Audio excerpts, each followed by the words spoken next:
kami yang berjudul Evaluasi Dampak Program Kartu Prakerja Terhadap Keterampilan, Pendapatan, dan Kemandirian Ekonomi. Saya Yuna Ananda Putri. Saya Imelda Fitria. Saya Edzi Kauli. Dan saya Sapitri.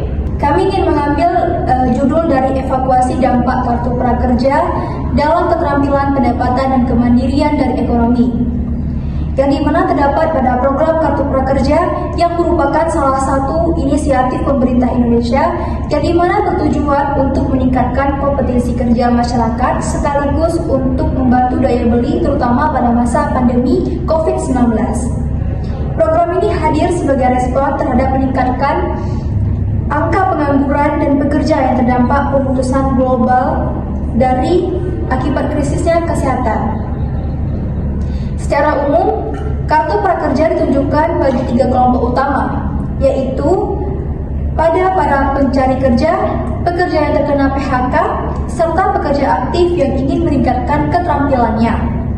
Melalui program ini, peserta mendapatkan pelatihan secara daring yang relevan dengan kebutuhan pasar kerja, seperti keterampilan digital, kewirausahaan, dan keahlian teknis lainnya. Setelah menyelesaikan pelatihan, peserta juga memperoleh insentif yang dapat digunakan untuk kebutuhan sehari-hari, sehingga membantu menjaga daya beli dalam masyarakat. Dengan pendekatan ini, Kartu Prakerja tidak hanya berfokus pada bantuan ekonomi saja, tetapi juga berperan sebagai investasi dalam sumber daya manusia jangka panjang. Program ini diharapkan dapat menciptakan tenaga kerja yang lebih kompeten, adaptif, dan siap menghadapi tantangan dunia kerja yang terus berkembang. Baik, selanjutnya akan dilanjutkan oleh teman saya. Jadi, sumber data sekundernya yang pertama ada BPS atau Badan Pusat Statistik, yaitu ketenaga kerjaan, pengangguran terbuka, dan pendapatan rata-rata. Yang kedua itu ada Kementerian Keuangan dan Kemensos, yaitu anggaran dan jumlah penerimaan manfaat.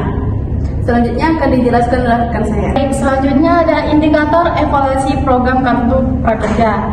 Yang pertama ada efektivitas, yang dimana indikator ini digunakan untuk menilai sejauh mana program Kartu Prakerja berhasil mencapai tujuannya. Beberapa hal yang dievaluasi meliputi peningkatan keterampilan peserta, kemampuan mereka dalam mendapatkan pekerjaan atau membuka usaha setelah pelatihan, serta keberhasilan peserta dalam menerapkan pengetahuan yang telah diperoleh. Yang kedua ada efisiensi, yang dimana efisiensi berkaitan dengan bagaimana program ini berjalan, terutama dari sisi penggunaan sumber daya. Evaluasi mencakup proporsi dana yang digunakan untuk pelatihan dibandingkan dengan biaya operasional, kecepatan pencairan insentif, serta durasi dan kemudahan proses pelatihan. Program dinilai efisiensi apabila mampu memberikan hasil yang maksimal dengan pengelolaan sumber daya yang optimal. Yang ketiga ada relevansi, yang dimana relevansi mengukur sejauh mana materi pelatihan yang diberikan sesuai dengan kebutuhan pasar kerja saat ini. Jika pelatihan yang disediakan selaras dengan permintaan dunia kerja atau industri, maka program tersebut dinilai relevan. Aspek ini penting agar keterampilan yang dipelajari peserta dapat langsung diterapkan dalam dunia kerja. Yang keempat ada dampak, yang dimana indikator ini berfokus pada perubahan nyata yang terjadi pada peserta setelah mengikuti program. Contohnya adalah peningkatan pendapatan, berkurangnya angka pengangguran, atau bertambahnya jumlah wirausaha baru di kalangan peserta. Dampak menunjukkan kontribusi jangka panjang program terhadap kehidupan ekonomi peserta.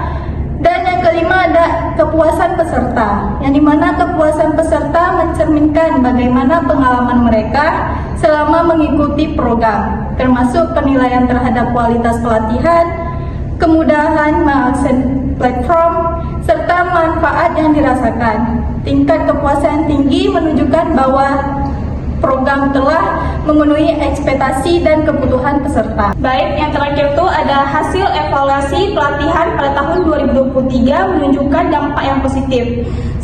Sebanyak 85% peserta berhasil menyelesaikan pelatihan yang diikuti. Setelah mengikuti pelatihan, rata-rata pendapatan peserta meningkat sebesar 400 per bulan. Selain itu, tingkat pengangguran juga mengalami penurunan dari 5,9% pada tahun 2022 menjadi 5,3% pada tahun 2023 menurut data BPS. Menariknya, 70% peserta menyatakan bahwa pelatihan yang mereka ikuti sesuai dengan kebutuhan mereka. Hal ini menunjukkan bahwa pelatihan tidak hanya efektif, tetapi juga relevan bagi para peserta. Baik, sekian dari kami. Assalamualaikum warahmatullahi wabarakatuh.